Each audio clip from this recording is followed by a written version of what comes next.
Matar yayana kashi na uku. Ina zaune a cikin gida akwai wata 'yar maƙotanmu da na ji labarin yarinyar shaidaniya ce tana raba duri.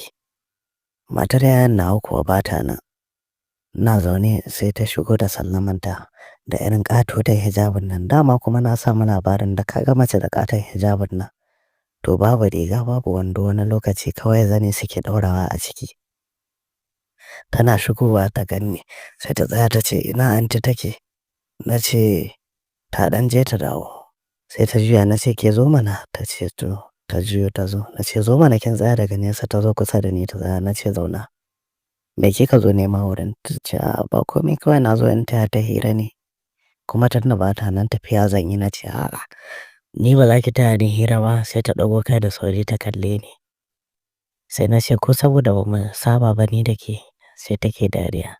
Sai na ce zauna. Na nuna mata waje kusa da ni na ce zo ki zauna. Sai ta tsaya tana kallo na. Na tashi na riƙo hannunta na zaunar da ita. Na ce ku matsalar ku kenan. Idan mutum yana so ya saba da ku kuma sai ku riƙa ja masa aji. Sai take dariya. Ban saki hannunta ba sai na ce dama ina son in ganki. Na ji an ce za ku yi biki. Ta ce min eh wallahi. Na ce to kun yi ankon bikin? Ta ce ma a'a. Sai na ce to idan kika zama ƙawata kika sa ni farin ciki, yanzu dai ki fara sa ni farin ciki, daga baya kuma zan zo duk lokacin da nake buƙatar farin ciki da ɗebe kewa zan neme ki. Zan miki ankon kuma duk abin da kike da buƙata ki sanar da ni zan baki. Ta ɗago kai ta kalle ni. Na ƙara rage nisan da ke tsakanina da ita. Na ɗora hannayena a kan cinyanta. Ina shafa su a hankali ba tare da ta ce min in bari ko kuma wani yanayi da ke nuna cewa ba ta so ba. Haka na ɗora hannayena a kan kafaɗa ina gaya mata kalamai a hankali a hankali. Har na zo da hannuna ta ƙirjinta na fara shashafa mata nonuwa. Da na ga duk ba ta yi ƙorafi ba, haka ya sa na samu ƙwarin gwiwa sosai. Na ɗaga hijabin na sa hannuna aiko kamar yadda na faɗa. Ba riga ba rigar nono a cikin hijabin. Haka na kamo ɗan matasan nonuwan nata ina mulmula mata su, ina mulmula mata su. Na tashi da sauri na je na jawo ƙofar na rufe. Sannan na dawo na zauna na jawo ta na ɗora ta a kan cinyana na ci gaba da rungumanta ina shashafa ta. Ita kuma ta kwanta a jikina ba tare da ta bani matsala ba.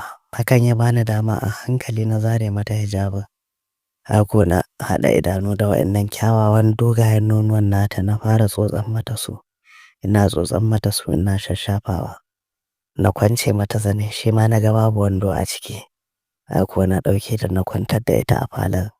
Na ware ƙafafunta ba tare da na cire kayan jikina ba, kawai sassauta wandona na yi na zaro burana. Na danna mata kawai na ji buranta wuce alama an saba cin yarinyar nan. Hakan bai bani matsala ba ne. Daidai ma na ji. Na dinga danna mata bura, ina danna mata bura ita kuma ta wani rungume ni. Ina soka mata bura tana rungume ni alamun daɗi na ratsa ta. Ta rufe idanunta. Sai wani nishin daɗi take yi. Ni kuma daɗi gaba ɗaya ya riga ya gama ratsa ni. Haka na dingi danna mata bura, ina danna mata bura. Can kuwa sai ka ji zurr ta kawo. Da ta kawo wani kuka ta yi, irin kukan daɗin nan kamar wata saniya. Alamun daɗi ta wani babbace cikinta. Haka ya bani dama na ci gaba da soka mata bura kafin daga ƙarshe ni ma na kawo.